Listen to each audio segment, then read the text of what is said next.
Let's do it. Hello, everybody. Welcome to Dangerous Ideas. On today's show, we'll talk about how the U.S. economy is in a giant bubble that could burst at any moment. But I'll also talk about how the U.S. economy, the stock market as a whole, is fake and a Ponzi scheme to begin with. So even outside of just that bubble, you're dealing with a completely fake system. Anyway, more details on that in just a minute. We're also going to get into how the president of Syria and former Al-Qaeda chief is at the White House today. Because, we really don't mind if you've lopped off a few heads as long as you're willing to do our bidding later. It's really not a problem. We people deserve a second chance, even when they've murdered countless innocent people. So we'll get into that. We're also going to talk about how Israel is in multiple different ways trying to manipulate the propaganda, the information that is coming out. But some of this is, I know you're like, well, they've been doing that since day one, but some of this is a new effort by Israel to gain control, to game the system so that AI models are no longer explaining to people that this is genocide and so much more. So we're going to get to that. I can't even list all of the important topics we're getting to. So please click thumbs up, click subscribe, throw in a couple of super chat bucks and leave a comment. Whatever you do helps the show. But let's start off with the fact, you may have seen this in the news just the other day. Tesla has voted to pay Elon Musk, $1 trillion, a trillion with a T, over 10 years if he reaches if Tesla reaches certain points of market cap as they go along. $1 trillion fucking dollars. Totally insane. But we're going to dig into a little deeper as to just how insane that is in just a minute. But yes, that was voted. That was approved by Tesla stockholders, which are mostly the rich, because guess who owns stock in this country? The rich. Thank you, Dan, for supporting the show. Goddamn right. Yes, Dan, because you are a member, you should have gotten my comedy specials and the ebooks and stuff. So please just email me, leecampmail@gmail.com, and I'll get those to you. Sorry about that. So let's, so we're going to get into how insane that is. But on top of that, on top of just Tesla, you've got an AI bubble that's going to burst. Now, some people like to kind of conflate this with the overhyping of AI, and there may be an overhyping in terms of how much money it's going to bring to certain industries, certain people, what have you. Yes, that could be overhyped. In terms of the way AI is changing, has already begun changing, and will continue to changing. Will continue to changing. That's how you know I'm not AI, because I say stupid shit like that. Will continue to change our society. I don't think that's being overhyped, and I have tried to stress just how crazy these times are going to become so quickly. So I don't think that's overhyped, but that can be kind of separate from whether the economics of AI is overhyped. And right now, OpenAI is technically worth, quote unquote, more than Goldman Sachs. But OpenAI is not making money so far. They're losing billions every year. They lost billions in 2024. They'll lose billions this year. They are on track to lose only $14 billion in 2026. This is ChatGPT and OpenAI. And this was on the heels of them almost going bankrupt earlier and experiencing a $6 billion investor payout or bailout at the end of 2024. But this just speaks to this AI bubble that is insane and is propping up the entirety of the U.S. economy. But when I say the U.S. economy is fake, it's far more than just the AI bubble that is fake. But even New York Times understands that this is a bubble. Here's a headline from them. The next economic bubble is here. OpenAI is worth more than Goldman Sachs. Here's what that means for the economy. Now, I did not read the whole article. I'm sure they get it wrong because that's what they do. That's what they're in charge of. They're in charge of getting things wrong. They are one of the most read getting things wrong outlets that's out there. So they should be quite proud of that. I mean, they should really. There's not a lot of the other people that get things as wrong as they do on such a large scale. So good for them. Good for them. But anyway, so here's a post from Metaverse. The entire U.S. economy right now is 7 companies sending $1 trillion back and forth to each other. And they show images and charts of what this is. This is OpenAI is one of the larger ones. You've got NVIDIA, that is the largest company in the world right now. NVIDIA now over $5 trillion market cap, which is they were the first to cross over $4 trillion market cap a few months ago. And then they've already gained $1 trillion. Can you begin to comprehend what $1 trillion is? $1 trillion. And, sorry, I haven't updated my numbers in the past couple of years, but this still holds true. If you make $40,000 a year after taxes, it would take you 25 million years to make $1 trillion. 25 million years. And that's what NVIDIA's market cap gained in 3 months. Now, NVIDIA is one of these AI companies or whatever connected to AI that actually is making money. They're making money because they're making the thing that is needed to create AI. The other AI companies are largely not making money. OpenAI loses money every year. NVIDIA is, as Ben Norton, and I'm going to quote him more in a moment, but as Ben Norton said, is like the people that sold the shovels to the gold miners. Most gold miners, even during the gold mining boom in the United States, even during the genocidal Sooners and the people that ran out west to find their fortune, most of them did not make money. Most of them lost their hats. Okay, most of them lost everything trying to find gold. But you know who did reliably make crazy money? The people selling the shovels and the pans, probably the landlords or the places they needed to live to do that. If they were in an area with landlords and not just out in a field somewhere living in a tent. Those are the ones that make money. The guys selling the shovels. NVIDIA is selling the shovels. They sell the chips that allow these companies to be able to build up AI.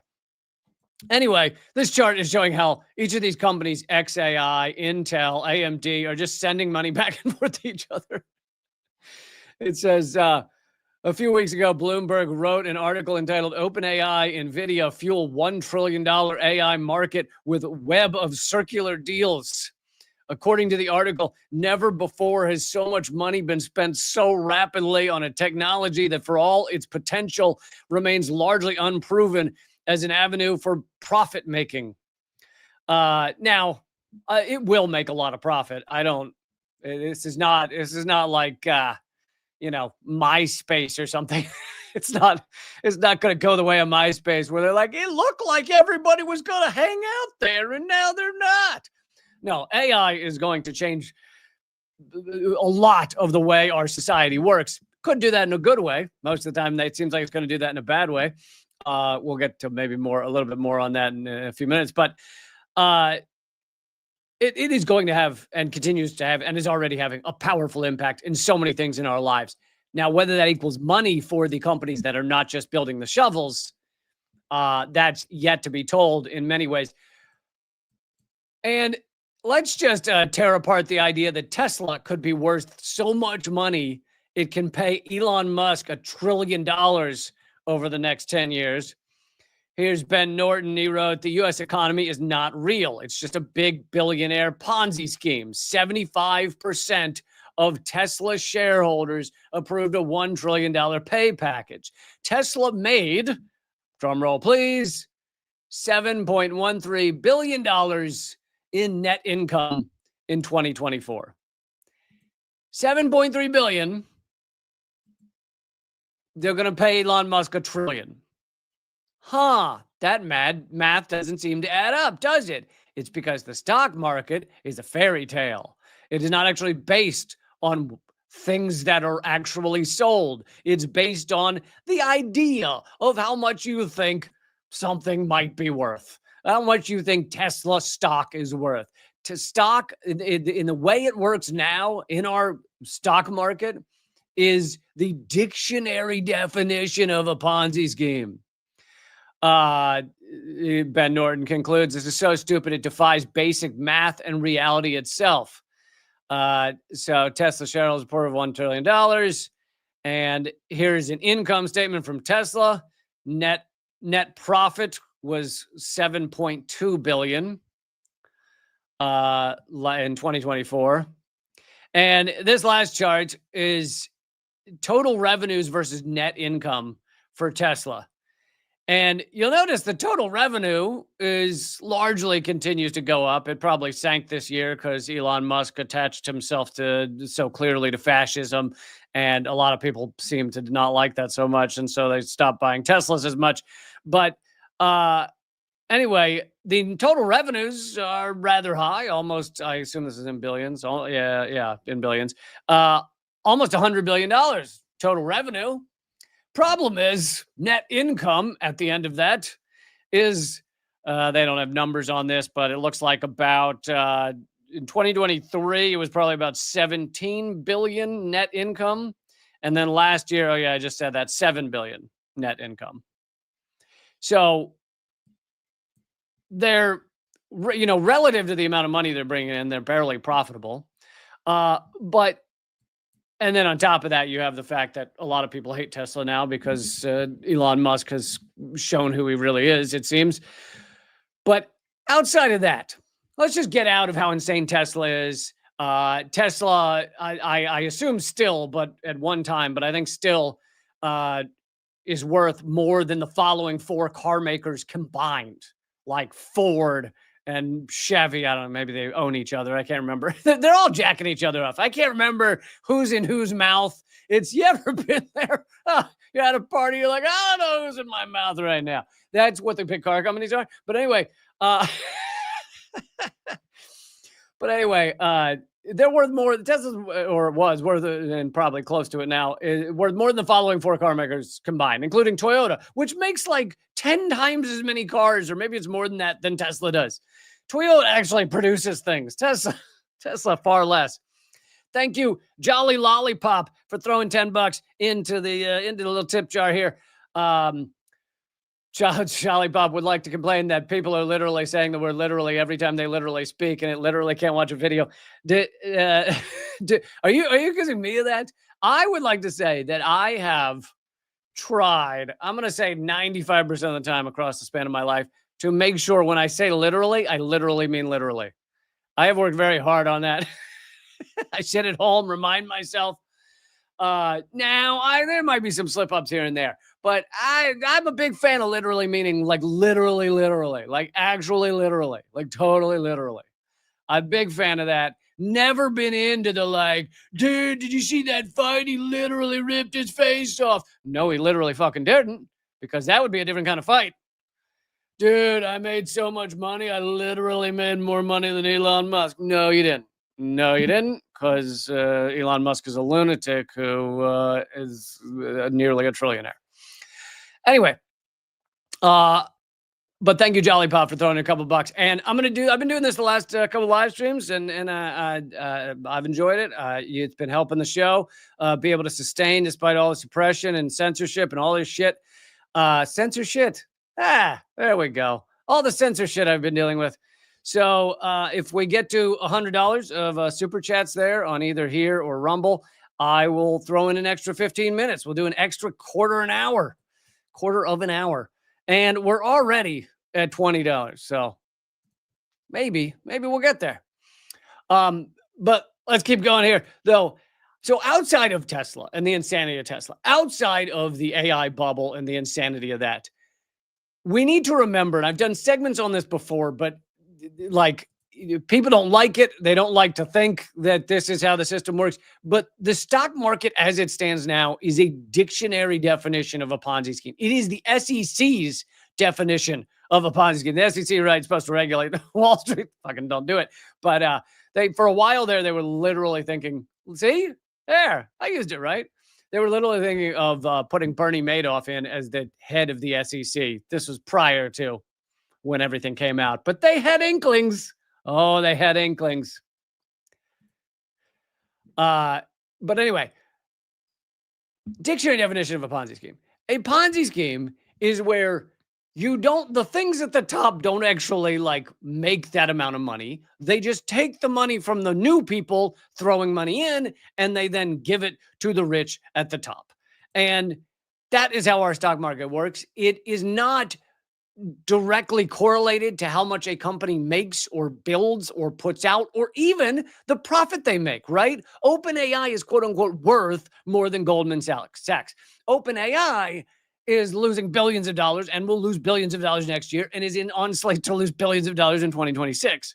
In fact, OpenAI, both Sam Altman and another one of their higher ups, just in the past few weeks have mentioned multiple times that AI and OpenAI is so important that the government will have to step in and make sure that it can't go bankrupt. Basically, they were publicly calling, although using slightly different words, that they're too big to fail because they see the writing on the wall. They know that this bubble could burst, that the U.S. is in right now, and OpenAI would be completely bust. Who knows what would happen with it? And so they're kind of publicly saying, hey, Donald Trump, if we want to compete with China, when this all goes belly up, you're going to have to save us because the big companies love fucking socialism. Oh, they love socialism when it's needed to save their companies, when it's needed to save the massive banks that would have gone belly up in 2008. You know, when it's saving all of these too big to fail parasite institutions. But anyway, to back what I was saying, dictionary definition of a Ponzi scheme most of these companies don't make anything to the level of what they're so-called worth on the stock exchange. And you'd say that the only thing that you could, that people would try to point to it not being the dictionary definition of a Ponzi scheme is, well, a Ponzi scheme requires lying. It requires fraud. It requires the people at the top to not explain the truth of the situation. I don't think these companies are explaining the truth. I don't think. You think Tesla gets on their earnings calls and goes, hey, guys, this is crazy. We don't make anywhere near the amount of money that stock market says we're worth. It's fucking nuts. No, of course not. They're lying. They're lying about how well they're going to do. Even when things are going worse, like when Elon Musk was cratering their stock, they got on phone calls and said, yeah, we're doing fine and we're going to come back and all. They lied their asses off. So there is no difference from a Ponzi scheme. The other thing that we need to point out is a lot of people think that with the stock market that you invest in a company and they then give you a percentage of the money they make. But that's called dividends, and it's not done nearly as much as it used to be. It's done occasionally in small ways. But for the most part, that's not how people, quote unquote, make money on the stock market. Instead, you put in your money to the company. They give you a little thing called stock that is worthless. It is a piece of paper that says something on it. But if you were to try to turn that in for money, it's not worth anything. The only way you make money from it is by convincing someone else that that's what that piece of paper is worth. It's meaningless unless you convince someone else, which is how a Ponzi scheme works. So anyway, my whole point is like, yes, we're in a giant bubble. Yes, it could go burst at any moment. This bubble, by the way, if you look at the numbers, is far bigger than the dot-com bubble that, collapsed a lot of our economy back in 99 and into 2000. Far bigger. And yet we're just skating along, acting like it makes sense. We're also in another kind of bubble where our country owes, quote unquote, $37 trillion. And yet we just, it's fine. It's fine. Well, what's $37 trillion between a couple of folks? Well, not a big deal. So, and why does the U.S. dollar continue to have any worth when a country owes $37 trillion? How does that fucking work? Well, it's still premised on the petrodollar. The U.S. needs that petroleum to keep flowing in U.S. dollars, or that whole thing is done. And they don't want you to think about that much. But anyway, let's see. Was that all the points I wanted to make? I think so. About what a crazy bubble we're in right now. It's unhinged. And the one last point is, this is how capitalism works, right? Capitalism is, how big can we inflate this bubble? How big can we make the rich richer? And then it'll burst at some point. And when it bursts, guess who's going to come to the rescue? The government is going to rescue the too big to fail. Who gets completely screwed or fucked? It's the small time people. It's the people that were small time investors or something like that. But most of what the ripple effects, right? Companies go bust and people are fired. Those are the ripple effects. But the actual stock market, people with the actual stock in the money in the stock market, it's almost entirely the wealthy. God, I'm trying to remember the numbers. The 1%, own, I think it's like 50% or something of all stock. Yes, I got it right. 50% of all stock, but the top 10% own an additional 38%. So if you add those two together, the top 10% of the wealthiest Americans own 88% of the stock market. Then the bottom 50% of Americans own 1% of the stock market. The stock market is the rich getting richer. But of course, when that bubble bursts, you have all these ripple effects where people that weren't invested in the stock market or were barely invested, they lose their jobs. They can't afford groceries. Their job, says we're in whatever, we need to pay you less. We're not doing overtime. Whatever it is, all these ripple effects, people get screwed. We saw it in 2008. We saw it in 1999. We saw it in 2020. And we're going to see it again because on average, capitalism has these massive bust cycles every 4 to 7 years. And this is so-called the best economic system they could come up with, one that just destroys everyone's lives every 4 to 7 years, except for the rich. That totally sounds like the best we could come up with. That sounds awesome. Okay, I want to move on to how we have a mass murderer in the White House today. And I'm not even talking about Trump. Set myself up for jokes. Sometimes I don't even mean to. I just fall ass backwards into them. But let's see. What do we got? We got 25, 35. We're already at $40. If we get to 100, I will do an extra 15 minutes here on Dangerous Ideas. Thank you so much for supporting the show. I have a new Substack column as well that I will be talking about in a bit. But I thought we'd start with a fun little video of Syria's al-Shara.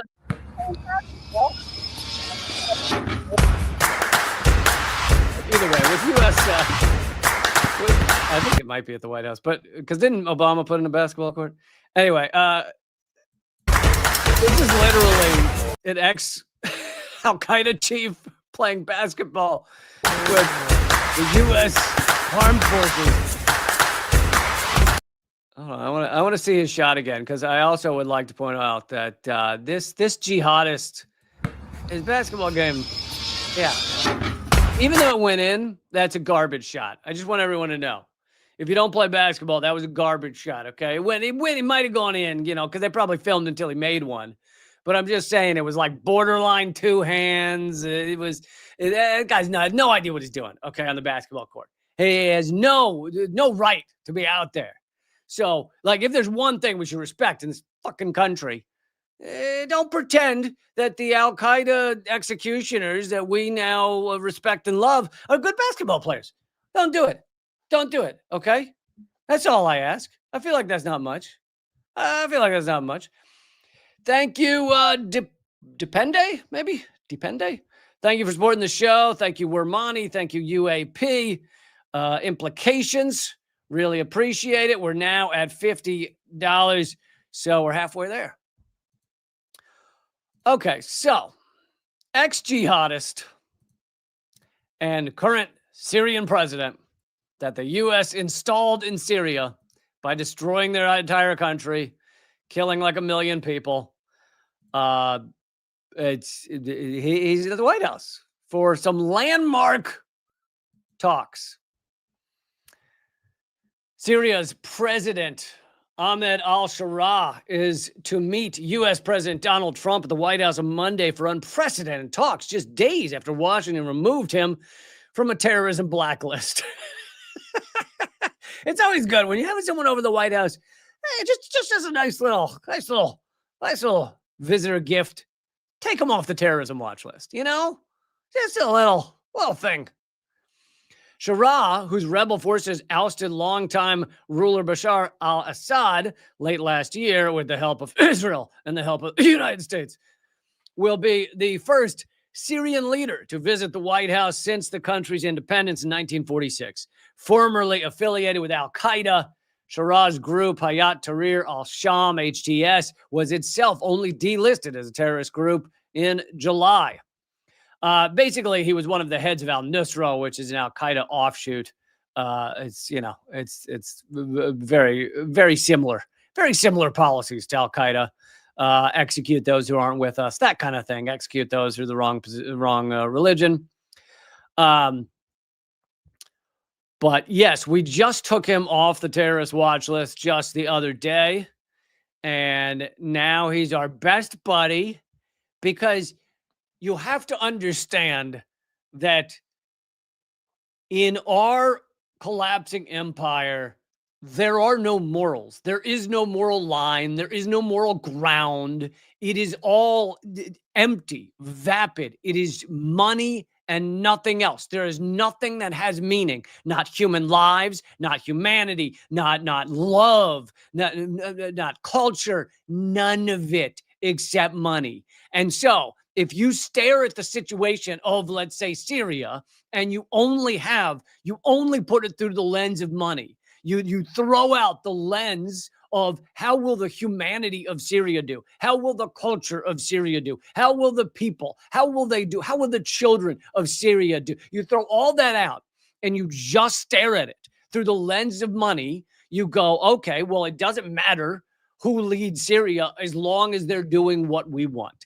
And Bashar al-Assad is not doing what we want. And the most terrifying thing for the United States is a country that can pump oil outside of the U.S. dollar. And Syria could do that. And Syria dropped the U.S. dollar. And the first thing that way back in the early 2000s, or maybe the year 2000. And the first thing that the U.S. did, even before they got rid of Assad, was take over the oil fields. Most of the oil fields were in the 30% of Syria that the U.S., quote unquote, took over.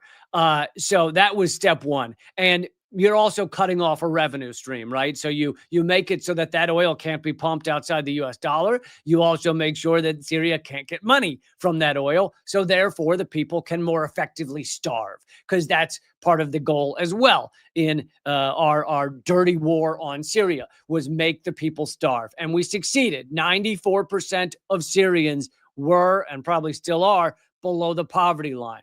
94%. Sure, there's people and children starving or dying of lack of medication all the time. We basically never know their names. We don't always know the percentage of the numbers, but it's in the hundreds of thousands. And we go, yes, that's working perfectly. Because again, there is no morality. There is no lens to look at the situation other than money and power. But money is power. They're kind of two words that mean something similar. The United States has removed Ahmed al-Shara from the terrorist lists. This is from Al Jazeera. The U.S. Department of Treasury removed him, a former fighter linked to al-Qaeda, from the specially designated global terrorist list on Friday. The United Nations Security Council also removed al-Shara from a largely symbolic sanctions list on Thursday. So the UN is in love with this mass murder as well. This is so lovely. Isn't it lovely to see everyone come together like this? Washington and the UN also removed Anas Hassan Khattab, a former fighter linked to al-Qaeda, but now serving as Syria's interior minister. So it's not just an al-Qaeda guy in the presidential spot. It's also the guys around him are also al-Qaeda. You got to bring your friends with you. I respect that. That's called loyalty. I don't care if they're all Al Qaeda. Come on, join us. Join us in the presidential palace in Syria. By the way, in the Syria, which is still starving in many ways, still hungry, still incredibly impoverished, thanks to U.S. sanctions on them, U.S. economic war on them. You'll notice in the video I showed, he's been eating well. Yeah, al-Shara, he's been eating quite well. It looks like. You know, it is once you take off your Al Qaeda uniform and you put on your little business suit and you say, hey, I'm part of the Western Empire. It's funny. All the food is just far more easy to get. It's far more affordable. You're not living in a cave, eating out of a tin can. It's just so nice. So nice. I'm so proud of that al-Shara guy. He really has achieved a lot. So here is a video of retired U.S. diplomat Robert Ford admitting and talking about how they brought in al-Shara from being jihadists, from, cutting people's heads off because they were the wrong religion or what have you, or wouldn't support his cause. And how the MI6 and the U.S. brought him in and started working with him. So here is former U.S. diplomat Robert Ford talking about that, and he's talking about it in a positive way. He's saying, isn't this great what we did? Starting in 2023, a British non-government organization, which specializes in conflict resolution, invited me to help them bring this guy out of the terrorist world and into regular politics. And at first, I have to tell you, I was very leery of going. I sort of had images of me in an orange jumpsuit with a knife to my throat. But after talking to several people who had gone in, and one of whom had met him, I decided to take the chance. I'll keep playing in a second, but you'll notice by him admitting that he was afraid they might chop his head off, he's also admitting that these are guys that chop people's heads off. So he's admitting what they are. He's just saying it might be safe for him to have gone at that time, but he's not saying it's safe to be around these guys and not have your head chopped off.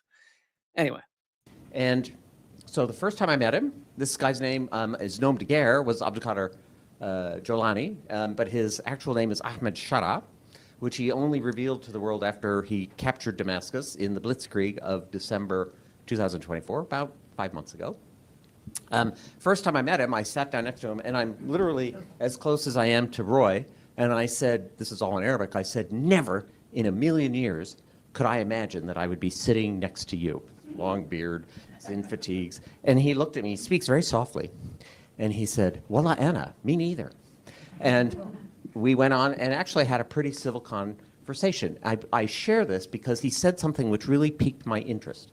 He never apologized for the terrorist attacks in Iraq or in Syria, although there were many fewer in Syria. Never apologized. But he also said, just remember that part, never apologize. Not like this is a changed man.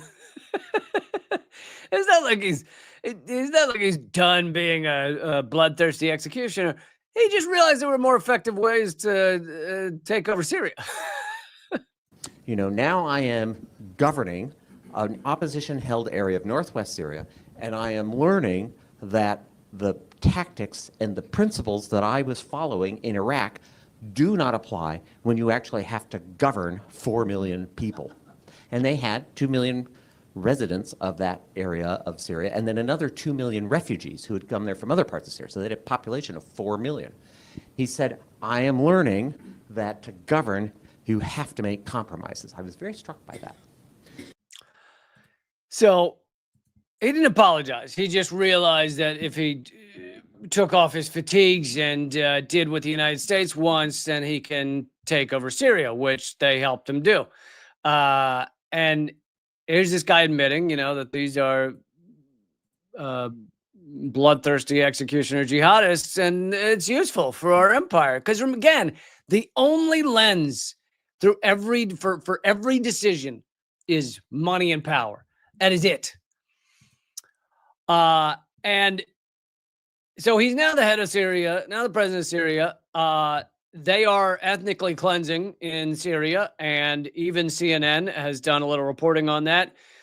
This is CNN. Ethnic cleansing, they're chanting in the video that shows Syrian government-aligned forces reveling in massacre of minorities in a coastal town. And then they go on to tell the story of just one family who the father of the family said, "Don't worry." As they came to town, these are al-Sarraj's forces, government forces.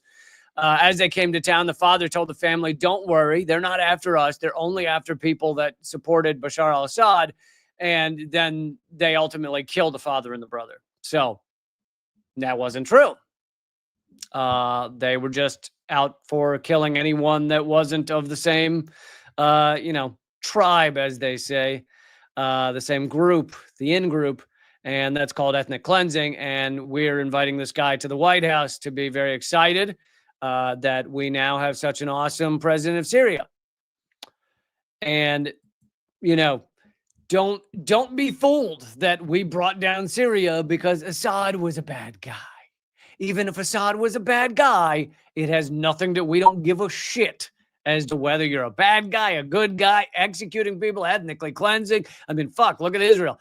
We don't give a shit if you're doing all that as long as it serves us for money and power. There is no moral code. There is no moral lens. It is just money and power. And we've seen that through Syria. And I and many almost exclusively independent media people were saying this for years, that this is why the U.S. wanted to coup Syria. This is why the U.S. wanted to collapse Syria. This is why we had economic war on Syria. This is why the U.S. took over the oil fields in Syria. This is why we manufactured fake chemical weapons attacks in Syria. And yes, they were fake. If you need details on that, then look up Ian Henderson and the 4 OPCW whistleblowers that have told the truth on what happened in Syria.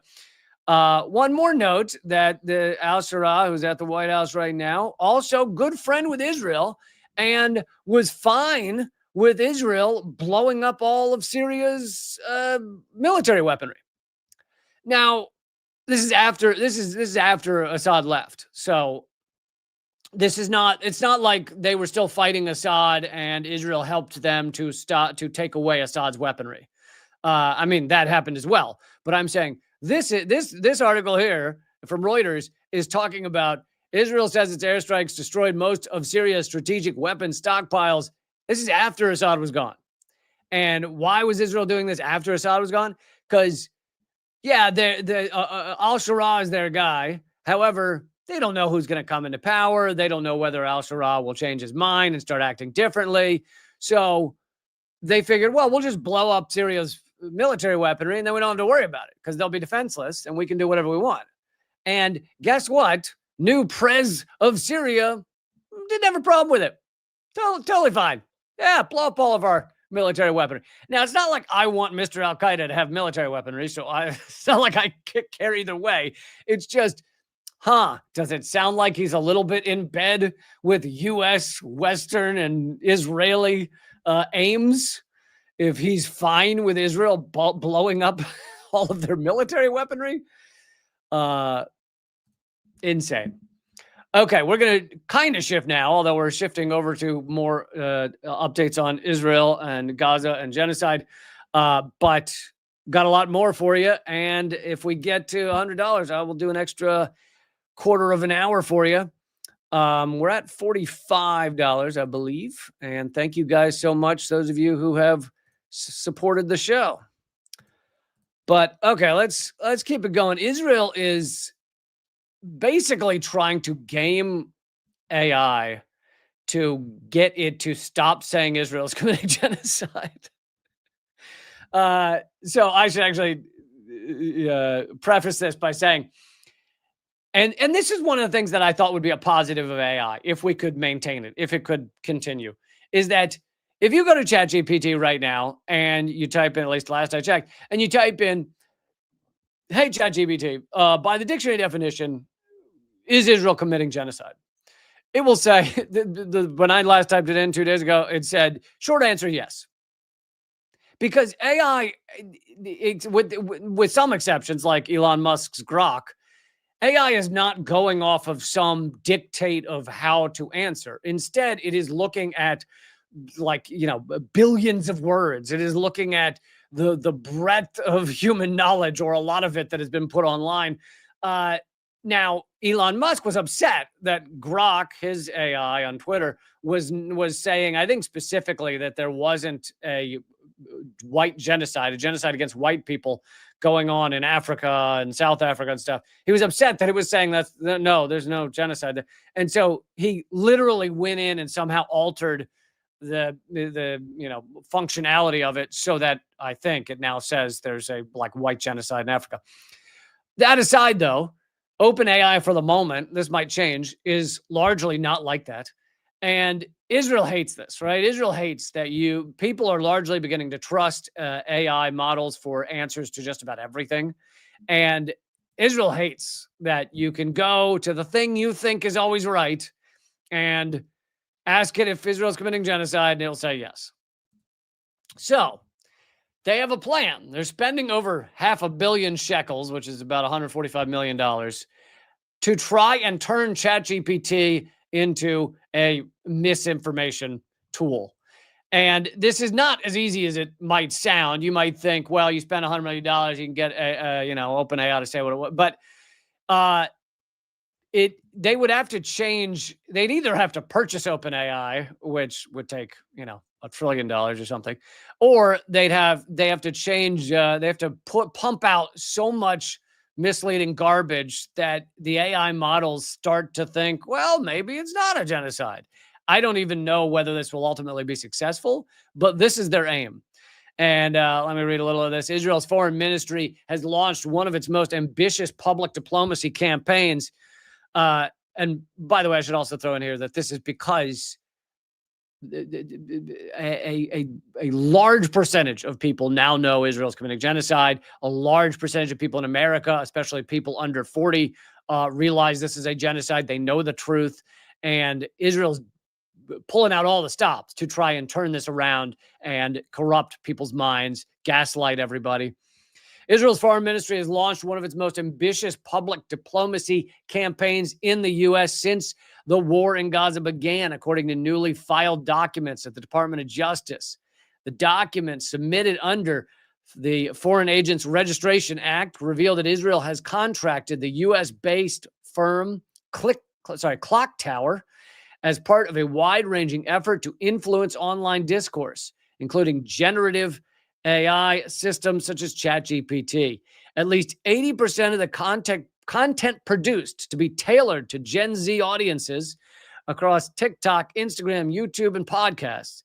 The exposure target set in the contract is unusually high for social media, 50 million monthly impressions. The project comes, now this is why they're pulling out the stops. This is why Israel's freaking out. The project comes amid declining support for Israel among young Americans. A Gallup poll published in July found that only 9% of Americans aged 18 to 34 support Israel's military operations in Gaza. Only 9% of young Americans support the genocide. What the fuck, guys? It's just a little genocide. What's wrong with you? Come on, get in line. Come on. Grab a hot cup of genocider and come hang out with us. Another survey commissioned by Israel's foreign ministry, while somewhat more favorable, found that 47% of Americans believe Israel is committing genocide, which when you got to remember, compared to the positive view of Israel just 5 years ago or 3 years ago, this is a catastrophic shift. It is a massive shift. And Israel's kind of freaking out because for some odd reason, again, I don't know. I don't get it. Maybe someone can explain to me. People are not loving the genocide. They're like, hey, about the genocide. So look, I know it's your thing. I know it's your look. It's like what you're really into. And look, you wear it well. You wear it as well as it can be worn. But I'm just saying there's a shift in the times, changing times, and kids are always into new stuff. And you might want to consider not genocide. You might just something else. Just try it out. Just see how it feels. Just take a break. Take a break. But yes, the numbers are crazy. Like 9% support the genocide. So will $145 million have the kind of impact they're looking for, where the large language models, the AI models, begin to shift their view of what exactly is going on in Gaza? Tough to say. But that's not the only way Israel is working very hard to gaslight us, to manipulate us. This is from Project Censored. Project Censored every year puts out an awesome book called the 25 Most Censored Stories of the Year. I have many of the years I've done full episodes on their 25 Most Censored Stories. But anyway, here is one they posted. Number 4 of the past year, 4th most censored story. At the direction of the Israeli government, Meta, meaning Facebook, Instagram, launched the largest coordinated censorship campaign in modern history. Lucky for me, I was shadow banned starting in 2016, so I didn't have to worry. I was like, you guys are getting censored, are you? That's funny. That's funny. No, seriously though, it's kind of horrific, the amount of censorship that Meta has done in just a cave to Israel. Meta undertook a sweeping crackdown of Facebook and Instagram posts at Israel's request. Meta has acted on 94% of the Israeli government's request to take down posts on Facebook and Instagram that are critical of Israel or even vaguely supportive of Palestinians. 94% of posts that are criticizing the genocide, basically, have been taken down. Isn't it amazing that you have such a large protest movement across the United States, the college campus protest movement that they had to stop with police force, despite the fact that they have tried so hard to censor this shit, to censor shit, despite the fact that I, for example, banned from TikTok within the first 2 months of the genocide. No reason, no right to appeal.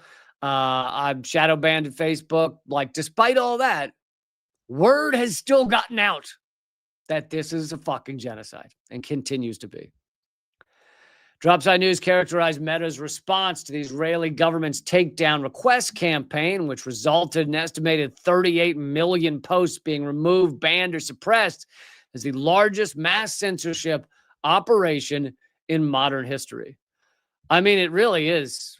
I don't know that you could come up with anything where millions of posts were removed on just about anything. So that is a phenomenal, massive censorship level. Okay, folks, only 10 minutes left. We're at $55, so I think we're not going to make it. I'm going to have to bid you farewell, and that's going to be a sad time, all right? We're all going to shed a tear. I know it. But let's keep going. Losing the Republican base, Israel pours millions into targeting evangelicals and churchgoers. Evangelicals and churchgoers. Now, I think you should remember, even before the genocide began, that U.S. Zionist evangelicals were some of the biggest supporters of Israel, some of the biggest donors to Israel. Some of them don't know why. They just know their church tells them to support Israel. Some of them know why. The deeper reason is that evangelicals believe all the Jews need to be in Israel in order to burn in hell. So it's just such a loving and cuddly reason that they're supporting Israel. But anyway, this is a new campaign. The Israeli government has signed contracts worth millions of dollars in recent months to rehabilitate Israel's standing in American public opinion, both online and offline. Amid a sharp drop in support from the conservative right, Israel has hired firms to conduct not just Hasbara public diplomacy campaigns, Hasbara is their word for propaganda, but also campaigns targeting millions of Christian churchgoers, bot networks to amplify pro-Israel messages online, and efforts to influence AI services like ChatGPT. But yeah, this article goes on about how much they are trying to manipulate evangelicals. They view that as a key base. that they can re-up support among, which says a lot for evangelicals as well as Israel. Israel we know is genocide. Over 80% of Israelis support the completion of ethnic cleansing in Gaza. They say all Palestinians should leave Gaza, which is completion of ethnic cleansing. So we already know about Israel, but it says a lot for evangelicals that they're like, oh, well, you just, if they tell us it's good to support a genocide, then why not? Why would we not? All right, so it's a story I want to tell you about, but it's also my latest Substack column. Free to read over there. Totally free. reallycamp.substack.com. But it's about how a new UN report is showing that 63 nations support Israel's genocide. Israel are complicit. Not like this isn't a poll of people. This is 63 nations are complicit in the genocide, are working with Israel to give Israel the ability to commit genocide. So in this latest Substack article, I go through some of the key points from Francesca Albanese's new report titled Gaza Genocide, a Collective Crime. And, I point out that in order to murder, the number of people that Israel has murdered varies between 69,000, according to what your media will tell you regularly, and 500,000, which is extrapolating from the Lancet Medical Journal numbers. So somewhere between 69,000 and 500,000 Gazans have been murdered. 70,000 tons of explosives have been dropped. The equivalent of 6 Hiroshima nuclear bombs have been dropped on Gaza. And Francesca Albanese's new report details how countries are involved, how all these 63 countries are involved in different aspects of this. Some are very obvious. Some you and I know about very easily, such as the United States has done everything it can, funneling billions, sending weapons, etc.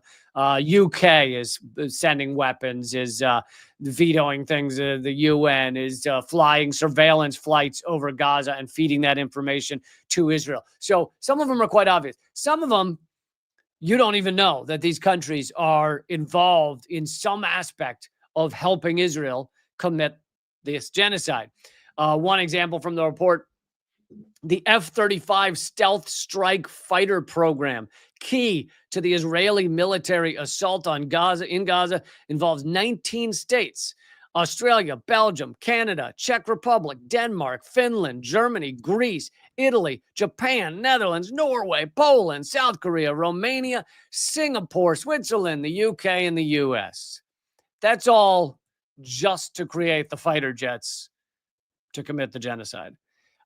So she goes through that. She also goes through some ways that these countries, if they wanted to, could work to stop Israel from committing genocide.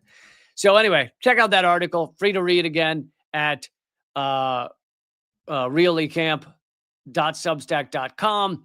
I'd love for you guys to support my Substack as well, because it is growing. It's like around 22nd of the Substacks, number 22 of Substack's rising world politics writers. So I hope you'll head over there and click the subscribe button. You can subscribe for free. You could also become a paid member.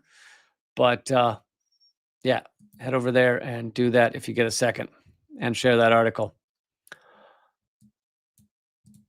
Okay, so we're in the last 5 minutes here. If anybody wants to get us to $100, and we will do an extra 15 minutes.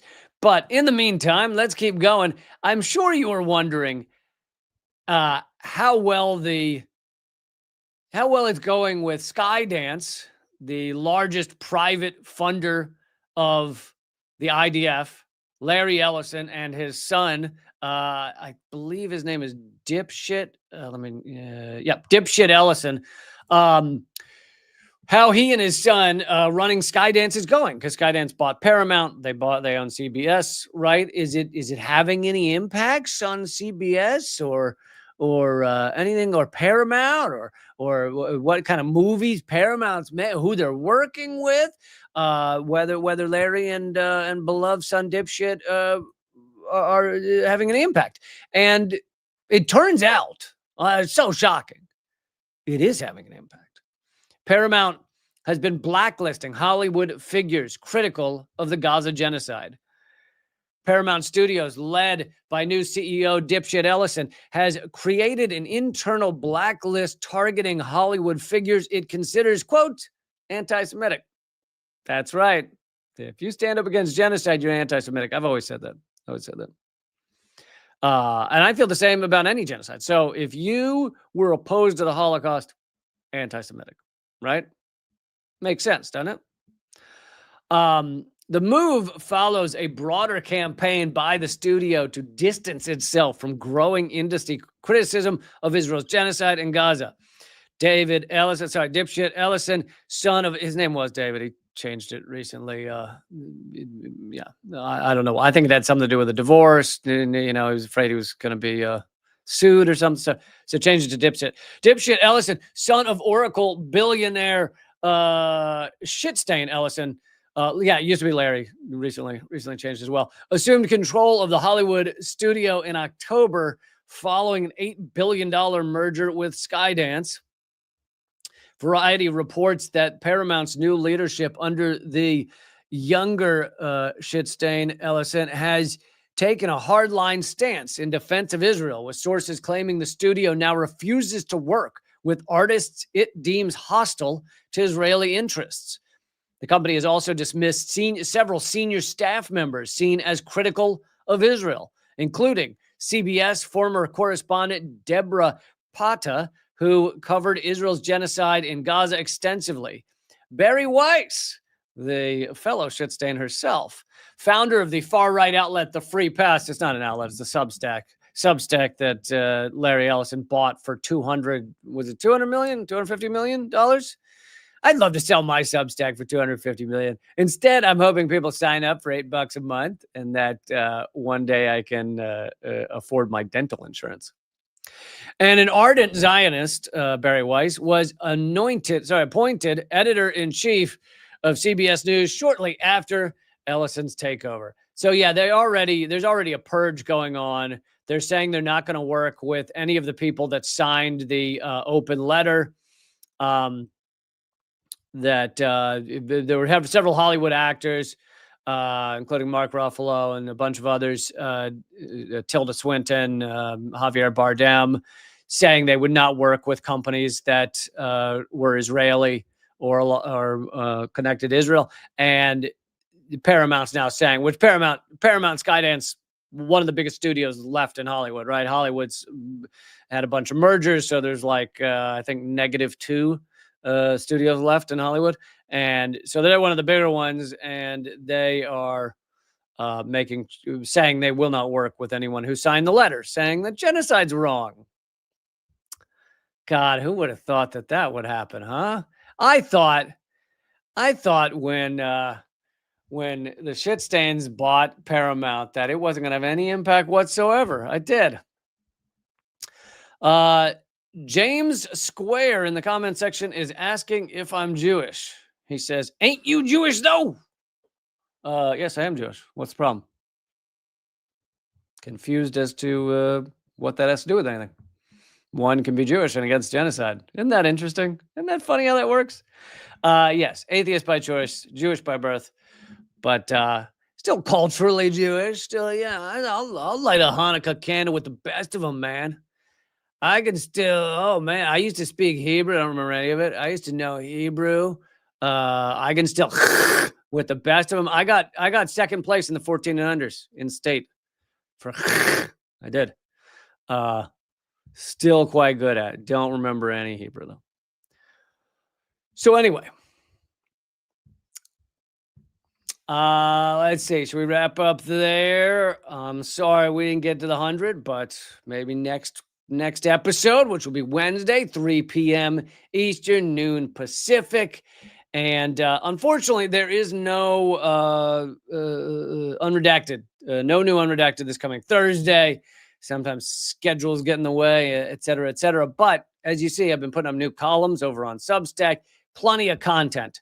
I'm still flogging you. I'm flogging you. I'm flogging you with content. I'm still flooding you with content. Let's see. Stories I didn't get to. Miss Rachel has publicly said she's unsubscribing from the New York Times for being pro-genocide, dehumanizing coverage of Palestinians in Palestine. Go, Miss Rachel. She always fucking rocks. Good job for standing up. And I just want to see if there's something I should leave you with. Yeah, I'll leave you with this. Rania Kalik is posting about how Israel is still at war with Lebanon. We don't talk about it anymore. We pretend it's not happening, but Israel is still at war with Lebanon. Hezbollah has not fired a shot at Israel since they signed the so-called ceasefire. Israel, meanwhile, has never stopped firing on Lebanon. Israel violates the ceasefire every day.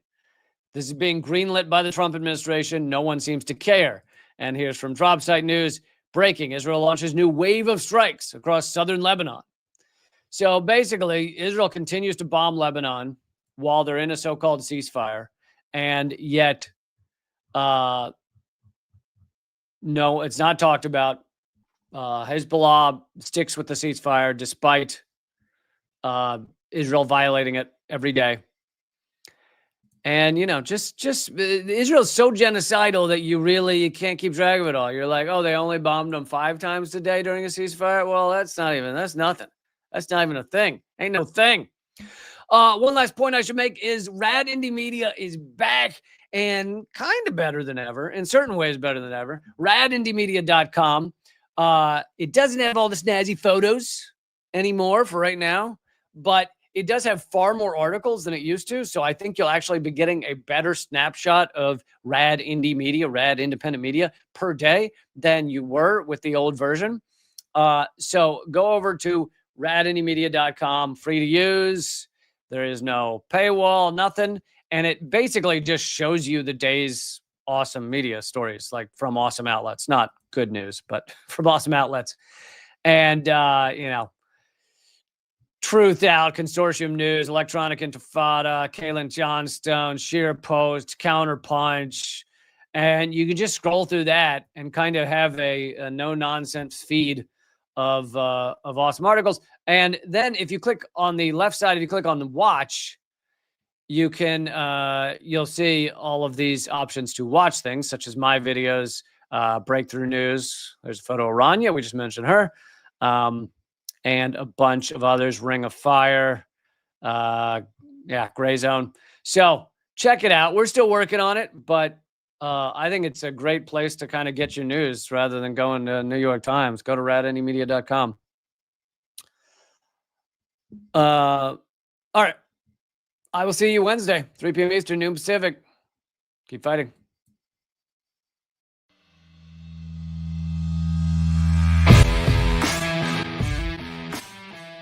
Well, brother, I salute you, though, man. You're one of the few that bring together this tremendous artistic talent and still be in such deep solidarity with oppressed people.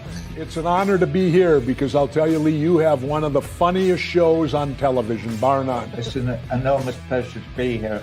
While I was waiting, I was leafing through your wonderful book.